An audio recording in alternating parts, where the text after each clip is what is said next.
नमस्कार, मैं हूं अंकुर और आप देख रहे हैं सत्यहिंदी.com। आइए एक नजर डालते हैं अब तक की सुर्खियों पर। मनी लॉन्ड्रिंग के आरोपों में जेल में बंद शिवसेना नेता संजय राउत ने दावा किया है कि उन पर अपनी पार्टी को धोखा देने का दबाव था और उन्होंने जब ऐसा नहीं किया तो उनको जेल में बंद कर दिया गया। राउत ने अपनी मां को लिखे पत्र में कहा है कि शिवसेना अध्यक्ष उद्धव ठाकरे और शिवसैनिक उनके अपने बच्चों की तरह थे और जब तक वो जेल में है वो उनकी देखभाल करेंगे। राउत ने आरोप लगाया कि हर कोई जानता है कि उन्हें झूठे और फर्जी आरोपों के तहत फंसाया गया है और बंदूक की नोक पर उनसे बयान लिए जाते हैं। राउत ने अपनी मां को संबोधित करते हुए कहा कि आपकी तरह शिवसेना भी मेरी मां है। मुझ पर अपनी मां यानी कि पार्टी को धोखा देने का दबाव था। सरकार के खिलाफ ना बोलने की धमकी दी गई थी। मैंने खतरे पर ध्यान नहीं दिया, इसलिए मैं आपसे दूर हूं। अभिनेता आमिर खान के विज्ञापन को लेकर अब विवाद हो गया है। इसको लेकर मध्य प्रदेश के गृह मंत्री नरोत्तम मिश्रा ने आपत्ति जताई है और कहा है कि मेरा उनसे अनुरोध है कि भारतीय परंपराओं और रीति रिवाजों को ध्यान में रखकर आगे इस तरह के विज्ञापन करें। दरअसल अभिनेत्री कियारा आडवाणी के साथ आमिर खान ने एक निजी बैंक के लिए विज्ञापन किया है, जिसमें आमिर खान शादी के बाद दामाद बनकर दुल्हन के घर में गृह प्रवेश करते हुए नजर आते हैं। विज्ञापन में आमिर कहते हैं कि सदियों से जो प्रथा चलती आई है वही चलती रहे, ऐसा क्यों? तभी तो हम पूछते हैं कि सवाल बैंकिंग की हर प्रथा से ताकि आपको मिले बेस्ट सर्विस, बैंक बदलाव हमसे है। इसी को लेकर विवाद हो गया। नरोत्तम मिश्रा ने कहा कि लगातार खासकर आमिर खान जी के बारे में इस तरह का भारतीय परंपरा, रीति रिवाजों और देवी देवताओं के जो आते रहते हैं, मैं उसे उचित नहीं मानता हूँ। इस तरह के तोड़ मरोड़ के अभिनय करने से धर्म विशेष की भावना आहत होती है, इसलिए किसी की भी भावना को आहत करने की इजाज़त उन्हें नहीं है, ऐसी मेरी मान्यता है। केंद्र सरकार पेट्रोलियम कंपनियों को पिछले 2 साल के दौरान रसोई गैस एलपीजी की लागत से कम मूल्य पर बिक्री करने के कारण हुए उनको नुकसान की भरपाई के लिए 22,000 करोड़ रुपए का वन टाइम ग्रांट देगी। यह फैसला प्रधानमंत्री मोदी की अध्यक्षता में हुई कैबिनेट बैठक में लिया गया। बैठक के बाद केंद्रीय मंत्री अनुराग ठाकुर ने बताया, ये grant Indian oil corporation limited, Bharat petroleum corporation limited और हिंदुस्तान पेट्रोलियम कॉरपोरेशन लिमिटेड को दिया जाएगा। इसके अलावा रेलवे कर्मचारियों के लिए भी अहम फैसला किया गया है। केंद्रीय मंत्री अनुराग ठाकुर ने कहा कि रेलवे के 11.27 लाख कर्मचारियों को 1832 करोड़ रुपए का प्रोडक्टिविटी लिंक्ड बोनस दिया जाएगा। ये 78 दिनों का बोनस होगा और इसकी अधिकतम सीमा 17,951 रुपए होगी। खुदरा महंगाई कम होने का नाम नहीं ले रही है। ताज़ा आंकड़ों के अनुसार सितंबर में खुदरा महंगाई की दर 7.41% पहुंच गई, जो 5 महीने में सबसे ज़्यादा है। बता दें, इससे पहले अगस्त में खुदरा महंगाई 7% रही थी। ये लगातार 9वां महीना ऐसा है जब भारतीय रिजर्व बैंक द्वारा 6% तय किए गए महंगाई के मानक से महंगाई दर ऊपर रही है। भारत सरकार के राष्ट्रीय सांख्यिकी कार्यालय ने अपने आंकड़ों में इसकी जानकारी दी। यही नहीं, देश की औद्योगिक उत्पादन की रफ्तार भी अगस्त में 0.8% सिकुड़ी है। सुप्रीम कोर्ट ने बुधवार को कहा कि वो सरकार के नीतिगत फैसलों की न्यायिक समीक्षा पर अपनी लक्ष्मण रेखा को बखूबी जानता है, लेकिन यह तय करने के लिए कि नोटबंदी के फैसले की जांच करनी होगी कि क्या यह मुद्दा केवल अकादमिक बन गया है। नोटबंदी की संवैधानिक वैधता पर सुप्रीम कोर्ट ने केंद्र सरकार से सवाल पूछे। सुप्रीम कोर्ट ने कहा कि क्या सुप्रीम कोर्ट को भविष्य के लिए कानून तय करना चाहिए? क्या आरबीआई एक्ट के तहत नोटबंदी की जा सकती है? नोटबंदी के लिए अलग कानून की जरूरत है या नहीं? जिस तरह से नोटबंदी को अंजाम दिया गया, इस प्रक्रिया के पहलुओं पर गौर करने की जरूरत है। नोटबंदी की संवैधानिक वैधता को लेकर दाखिल की याचिका पर कोर्ट ने केंद्र सरकार और आरबीआई से विस्तृत हलफनामा दाखिल करने को कहा। दोनों ने कोर्ट हलफनामे के लिए समय मांगा। मामले में अगली सुनवाई 9 नवंबर को की जाएगी। वहीं जब आज मामले की सुनवाई शुरू हुई तो भारत के सॉलिसिटर जनरल तुषार मेहता ने सुप्रीम कोर्ट की बेंच से कहा कि मुद्दे अकादमिक हैं और कठिनाइयों के व्यक्तिगत मामलों को स्वतंत्र रूप से संबोधित किया जा सकता है। एसजी ने कहा कि अकादमिक मुद्दों पर अदालत का समय बर्बाद करने की जरूरत नहीं है। वहीं जस्टिस नजीर ने सुझाव दिया कि अगर मुद्दा अकादमिक है तो अदालत का समय बर्बाद करने का कोई मतलब नहीं। क्या हमें समय बीतने के बाद इसे इस स्तर पर उठाना चाहिए? इस पर वरिष्ठ वकील पी चिदम्बरम ने कहा कि 1978 में की गई नोटबंदी 2016 के फैसले के विपरीत संसद के एक अलग अधिनियम के माध्यम से की गई थी। इसलिए कानूनी मुद्दा, क्या रिजर्व बैंक अधिनियम की धारा 24 और 26 को नोटबंदी के लिए लागू किया जा सकता है, बहुत अधिक जीवित है। यदि समस्या का समाधान नहीं हुआ तो सरकार भविष्य में इसे दोहरा सकती है। सुनवाई के दौरान बेंच ने यह भी कहा कि वो नोटबंदी की घोषणा से पहले आरबीआई बोर्ड की बैठकों से संबंधित दस्तावेजों को देखना चाहते हैं। कांग्रेस अध्यक्ष पद के लिए चुनाव करने के प्रभारी मधुसूदन मिस्त्री ने बुधवार को कहा कि वो 17 अक्टूबर को होने वाले कांग्रेस अध्यक्ष पद के लिए स्वतंत्र और निष्पक्ष मतदान की प्रक्रिया को आगे बढ़ा रहे हैं। इसके साथ ही उन्होंने अध्यक्ष पद की रेस में शामिल शशि थरूर के द्वारा एक पक्ष के लिए अधिक फायदे में होने के आरोपों को खारिज किया और उनको गलत बताया। साथ ही कहा कि अगर ऐसा कोई मुद्दा अधिकारियों के ध्यान में आता है तो उसे देखा जाएगा। बता दें कि मल्लिकार्जुन खड़गे के खिलाफ कांग्रेस अध्यक्ष पद के लिए चुनाव लड़ रहे शशि थरूर ने पिछले हफ्ते एक समाचार चैनल के साथ बातचीत में असमान प्रतिस्पर्धा होने के संकेत दिए और कहा कि कुछ कांग्रेस नेताओं पर राज्यसभा सांसद खड़गे का समर्थन करने का दबाव है। मिस्त्री ने कहा कि आरोप बिल्कुल झूठे हैं। समाचार एजेंसी एनआई ने मिस्त्री के हवाले से कहा, मीडिया के सामने लगाए गए आरोपों का मेरे पास कोई जवाब नहीं, लेकिन अगर कोई हमारा ध्यान किसी गलत काम की ओर खींचता है तो हम उसे सुधारेंगे। कांग्रेस अध्यक्ष पद के उम्मीदवार मल्लिकार्जुन खड़गे ने पार्टी के प्रधानमंत्री पद के उम्मीदवार के सवाल पर कहा कि पहले उन्हें अध्यक्ष बनने दें, फिर वो इसको देखेंगे। उनसे जब सवाल पूछा गया कि पार्टी का प्रधानमंत्री पद का उम्मीदवार वो होंगे या राहुल गांधी होंगे, इस पर उन्होंने कहा कि हमारे यहाँ एक कहावत है, बकरीद में बचेंगे तो मुहर्रम में नाचेंगे। पहले मेरा चुनाव तो खत्म होने दो, मुझे अध्यक्ष बनने दो, उसके बाद देखेंगे। कांग्रेस अध्यक्ष के चुनाव में उम्मीदवार मल्लिकार्जुन खड़गे ने कहा है कि सोनिया गांधी के द्वारा उन्हें उम्मीदवार बनाए जाने की बात पूरी तरह झूठ है। मीडिया में इस तरह की खबरें आई थी कि खड़गे कांग्रेस अध्यक्ष के चुनाव में गांधी परिवार के उम्मीदवार हैं, लेकिन मल्लिकार्जुन खड़गे ने न्यूज एजेंसी एनआई से बातचीत में इस तरह की खबरों को खारिज कर दिया। कांग्रेस के वरिष्ठ नेता खड़गे ने कहा कि किसी ने इस तरह की स्टोरी को प्लांट किया है और ऐसा कांग्रेस अध्यक्ष सोनिया गांधी, कांग्रेस पार्टी और उन्हें बदनाम करने के लिए किया गया है। बताना होगा कि कांग्रेस अध्यक्ष के चुनाव के लिए 17 अक्टूबर को वोटिंग होनी है और 19 अक्टूबर को मतों की गिनती के साथ ही नतीजे घोषित कर दिए जाएंगे। इस चुनाव में खड़गे के सामने पूर्व केंद्रीय मंत्री शशि थरूर हैं। मंगलवार को जेपी की जयंती पर केंद्रीय गृह मंत्री अमित शाह ने बिहार के मुख्यमंत्री नीतीश कुमार पर हमला बोला था। इसके बाद अब नीतीश कुमार ने अमित शाह पर निशाना साधा है। उन्होंने कहा कि जिन लोगों का करियर अभी 20 साल पहले शुरू हुआ है, उनकी टिप्पणियों को वो कोई महत्व नहीं देते हैं। जयप्रकाश नारायण के पैतृक गांव सीताब दियारा में पत्रकारों के सवालों के जवाब देते हुए नीतीश कुमार ने कहा, आप लोग जिनका नाम ले रहे हैं, क्या उन्हें इस बात का कोई प्रत्यक्ष ज्ञान था कि जेपी किस लिए खड़े हुए थे? मैं उन लोगों को कोई महत्व नहीं देना चाहता जिनके राजनीतिक करियर की शुरुआत 20 साल पहले हुई थी। नीतीश कुमार अमित शाह की उस टिप्पणी पर प्रतिक्रिया दे रहे थे जिसमें उन्होंने कहा था कि समाजवादी नेता के शिष्य आज सत्ता के लिए कांग्रेस की गोद में जाकर बैठ गए हैं। आज बिहार के मुख्यमंत्री नीतीश कुमार समाजवादी पार्टी के संस्थापक मुलायम सिंह यादव को श्रद्धांजलि देने उनके पैतृक गांव सैफई पहुंचे। नीतीश कुमार के साथ जेडीयू के राष्ट्रीय अध्यक्ष ललन सिंह और बाकी अन्य नेता भी थे। नीतीश कुमार ने मुलायम सिंह के बेटे और उत्तर प्रदेश के पूर्व मुख्यमंत्री अखिलेश यादव से मुलाकात की। समाजवादी नेता मुलायम सिंह के अंतिम संस्कार के अगले दिन यानी आज अखिलेश यादव ने अपने पिता को याद कर भावुक ट्वीट किया। आज अखिलेश ने अपने पिता के बिना पहली सुबह को लेकर लिखा, आज पहली बार लगा बिन सूरज के उगा सवेरा। इसके साथ ही अखिलेश ने अंत्येष्टि स्थल का फोटो भी अपलोड किया है जिसमें वो खड़े हुए हैं। भारत के लिए ओलंपिक खेलों में 2 पदक जीत चुके पहलवान सुशील कुमार पर हत्या का मुकदमा चलेगा।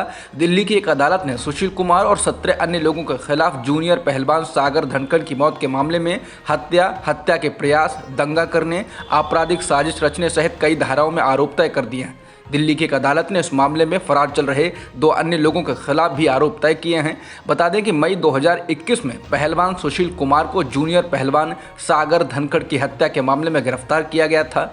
हत्या के बाद 18 दिन तक सुशील कुमार इधर उधर भागते रहे थे।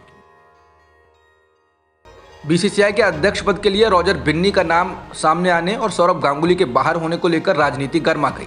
तृणमूल कांग्रेस का आरोप है कि बीजेपी सौरभ गांगुली को बेइज्जत करने की कोशिश कर रही है क्योंकि वो बीजेपी में शामिल नहीं हुए, इसलिए उन्हें दोबारा अध्यक्ष पद नहीं दिया जा रहा है। टीएमसी सांसद शांतनु सेन ने कहा कि गृहमंत्री अमित शाह डिनर पर सौरभ गांगुली के घर आए थे। वो चाहते थे कि गांगुली बीजेपी से जुड़े। बीजेपी में शामिल होने के लिए गांगुली से कई बार कहा गया था क्योंकि वो बीजेपी में शामिल नहीं हुए और चूंकि वो ममता बनर्जी के राज्य से आते हैं इसलिए शायद उन्हें इसकी कीमत चुकानी पड़ी। सौरभ गांगुली की बीसीसीआई से एग्जिट को लेकर शुरू हुए विवाद के बीच तृणमूल कांग्रेस के सांसद डेरेक ओब्रायन ने बुधवार को भारतीय जनता पार्टी पर तंज कसते हुए निशाना साधा। डेरेक ने गांगुली की खबर के बाद बीजेपी पर वंशवाद की राजनीति का आरोप लगाया और केंद्रीय गृह मंत्री अमित शाह के बेटे जय शाह और केंद्रीय खेल मंत्री अनुराग ठाकुर के भाई को लेकर निशाना साधा। इसके साथ ही डेरेक ने राजनाथ समेत बाकी बीजेपी नेताओं के बेटे और उनके फोटो को ट्वीट किया। टीएमसी के राज्यसभा सांसद ने लिखा, मैं जैसा हूं, एक बार फिर से बीसीसीआई सचिव बन रहा हूं। मेरे पिता केंद्रीय गृह मंत्री अमित शाह हैं। इसके साथ ही उन्होंने लिखा, मैं अरुण सिंह धूमल आईपीएल का नया अध्यक्ष हूं। मेरे बड़े भाई केंद्रीय खेल मंत्री अनुराग ठाकुर हैं। डेरेक ओब्रायन ने कहा कि हम भाजपा के परिवारवाद मुक्त भारत और नरेंद्र मोदी के डायनास क्लब के उदाहरण हैं। दिल्ली महिला आयोग की अध्यक्ष स्वाति मालीवाल ने कहा है कि जब से उन्होंने फिल्म निर्देशक साजिद खान को रियलिटी शो बिग बॉस से बाहर करने के लिए सूचना और प्रसारण मंत्रालय को चिट्ठी लिखी है, तब से उन्हें लगातार उनके इंस्टाग्राम अकाउंट पर बलात्कार की धमकी दी जा रही है। स्वाति मालीवाल ने अपने ट्विटर अकाउंट पर धमकी देने वालों की जानकारी को भी शेयर किया। स्वाति मालीवाल ने इस बारे में दिल्ली पुलिस को शिकायत दी है और धमकी देने वालों को गिरफ्तार करने की मांग की। बता दें, मालीवाल ने कुछ दिन पहले केंद्रीय सूचना और प्रसारण मंत्री अनुराग ठाकुर को पत्र लिखकर मांग की थी कि साजिद खान को बिग बॉस से बाहर का रास्ता दिखाया जाए। Sajid Khan reality show big boss 16 में हिस्सा ले रहे हैं। स्वाति मालीवाल का कहना था कि साल 2018 में सामने आए मीटू कैंपेन के दौरान कई महिलाओं ने साजिद खान पर यौन उत्पीड़न का आरोप लगाया था। उन्होंने सवाल उठाया था कि इस तरह का कोई आदमी बिग बॉस के शो में क्यों है। कर्नाटक में दिल दहला देने वाला एक मामला सामने आया है। रिपोर्ट है कि 16 दलितों को कई दिनों तक बंद रखा गया। उनका आरोप है कि उन्हें प्रताड़ित किया गया। उनमें से एक गर्भवती महिला का तो गर्भपात भी हो गया। महिला का जिला अस्पताल में इलाज चल रहा है। यह घटना है कर्नाटक के चिकमंगलुरु जिले की। दलितों पर उत्पीड़न के लिए आरोप बीजेपी के कट्टर समर्थक जगदीश गौड़ा पर लगा है। रिपोर्टों में कहा गया है कि उसने अपने कॉफी बागान में 16 दलितों को बंद कर रखा था। पुलिस ने कहा कि जगदीश गौड़ा और उनके बेटे तिलक गौड़ा के खिलाफ दलितों पर अत्याचार के खिलाफ कानून के तहत मामला दर्ज किया गया है। पुलिस ने कहा कि दोनों फरार हैं और तलाश की जा रही है। हालांकि आरोपी शख्स से बीजेपी ने दूरी बना ली है। पार्टी के जिला प्रवक्ता ने दावा को खारिज कर दिया है कि वो पार्टी के नेता हैं। बरसिद्धि वेणुगोपाल ने एनडीटीवी से कहा कि ना तो जगदीश पार्टी कार्यकर्ता हैं और ना ही सदस्य, वो सिर्फ भाजपा समर्थक हैं। वो किसी भी अन्य मतदाता की तरह हैं। केरल के पथानामथिट्टा जिले में कथित रूप से अमीर होने के लिए 2 महिलाओं की बलि देने के मामले में पुलिस ने एक बड़ा दावा किया है। पुलिस ने कहा कि ऐसी आशंका है कि अभियुक्तों ने महिलाओं की हत्या करने के बाद शरीर के अंगों को खाया हो। इसकी जांच की जा रही है, लेकिन अभी पुष्टि नहीं हुई है। समाचार एजेंसी एएनआई के मुताबिक कोच्चि के पुलिस कमिश्नर सीएच नागराजू ने कहा कि दोनों महिलाओं के शरीर के सभी हिस्सों को बरामद कर लिया गया है। पीड़ित महिला के शरीर के कुछ हिस्सों को 3 गड्ढों में दफनाया गया था। पुलिस ने कहा कि हम ये भी जांच कर रहे हैं कि क्या इस तरह के और भी मामले हुए हैं और इस मामले में क्या और भी लोग शामिल हैं। पुलिस ने कहा कि आरोपियों ने जिन महिलाओं की हत्या की, उनका गला घोटने से पहले उन्हें बांध दिया गया और प्रताड़ित किया गया। महिलाओं के स्तन काट दिए गए और खून बहने दिया गया। पुलिस प्रमुख ने कहा कि शवों में से एक के 56 टुकड़े कर दिए गए हैं। 3 गड्ढों से शव के अंग मिले हैं। पुलिस ने कहा कि मुख्य आरोपी मोहम्मद शफी है। पुलिस इस बात की भी जांच कर रही है कि क्या अभियुक्त शफी ने यौन शोषण किया। जम्मू के जिला निर्वाचन अधिकारी एवं उपायुक्त अवनी लवासा ने एक आदेश जारी कर कहा है कि जो लोग जम्मू जिले में 1 साल से रह रहे हैं वो जम्मू कश्मीर में मतदाता बन सकते हैं। आदेश में कहा गया है कि जम्मू जिले के सभी तहसीलदार यहां 1 साल से अधिक समय से रह रहे व्यक्तियों को जरूरी सत्यापन करने के बाद निवास का प्रमाण पत्र जारी करने के लिए अधिकृत हैं। इस आदेश का नेशनल कॉन्फ्रेंस और पीडीपी ने विरोध किया। उपायुक्त की ओर से बताया गया है कि पानी, बिजली या गैस कनेक्शन का 1 साल पुराना कोई भी बिल, आधार कार्ड, किसी राष्ट्रीय बैंक या पोस्ट ऑफिस की पासबुक, भारतीय पासपोर्ट, घर की बिक्री के किसी पंजीकृत दस्तावेज आदि को निवास प्रमाण पत्र के रूप में तहसीलदार को दिखाया जा सकता है।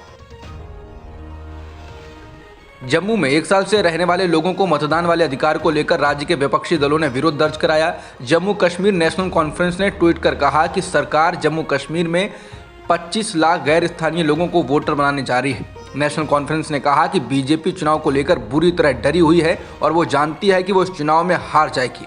पार्टी ने कहा है कि जम्मू कश्मीर के लोगों को इस तरह की साजिशों का जवाब चुनाव में देना चाहिए। इस फैसले पर जम्मू कश्मीर के पूर्व मुख्यमंत्री महबूबा मुफ्ती ने ट्वीट कर कहा, भारतीय चुनाव आयोग के हालिया आदेश जिसमें नए वोटरों को रजिस्टर करने की बात की गई है वो भारत सरकार के उस प्रोजेक्ट की शुरुआत है जिसके तहत जम्मू में बाहरी लोग बसाए जाने वाले हैं।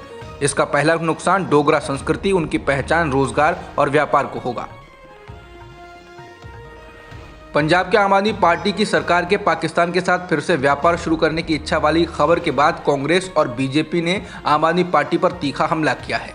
बता दें द इंडियन एक्सप्रेस में दावा किया गया था कि पंजाब की आम आदमी पार्टी सरकार ने पाकिस्तान के साथ व्यापार संबंधों को फिर से शुरू करने की मांग की है।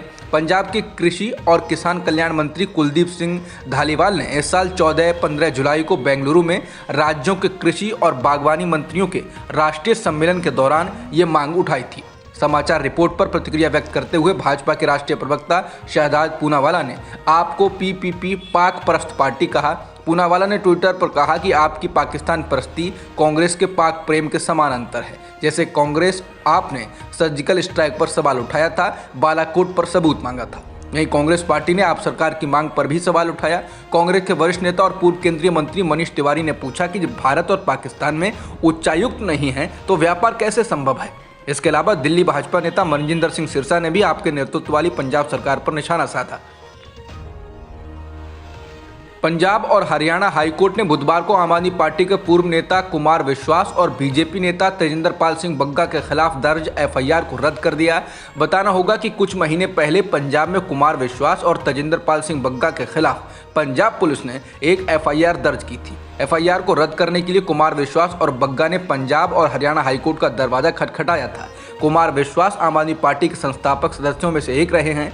कुमार विश्वास को गिरफ्तार करने के लिए इस साल अप्रैल में पंजाब पुलिस उनके घर पहुंची थी। बता दें कुमार विश्वास के खिलाफ पंजाब पुलिस ने इस साल 12 अप्रैल को रूपनगर थाने में 2 समूहों के बीच दुश्मनी को बढ़ावा देने, आपराधिक साजिश रचने, धर्म या नस्ल के आधार पर दुश्मनी पैदा करने के इरादे से समाचार प्रकाशित करने या प्रसारित करने का मामला दर्ज किया था। गाम्बिया में 66 बच्चों की मौत से जुड़े भारतीय कफ सिरप के निर्माण में कई खामियां सामने आई हैं। हरियाणा खाद्य एवं औषधि प्रशासन ने इसको लेकर अलर्ट किया है। गाम्बिया में बच्चों की मौत के बाद विश्व स्वास्थ्य संगठन यानी WHO द्वारा भारतीय फार्मा कंपनी मेडेन फार्मास्यूटिकल्स को लेकर आगाह किया गया था। इसी के बाद हरियाणा सरकार के ड्रग्स अधिकारियों ने कंपनी की दवा के निर्माण को लेकर पड़ताल की है। अधिकारियों ने नियमों के उल्लंघन किए जाने को लेकर नोटिस जारी किया है।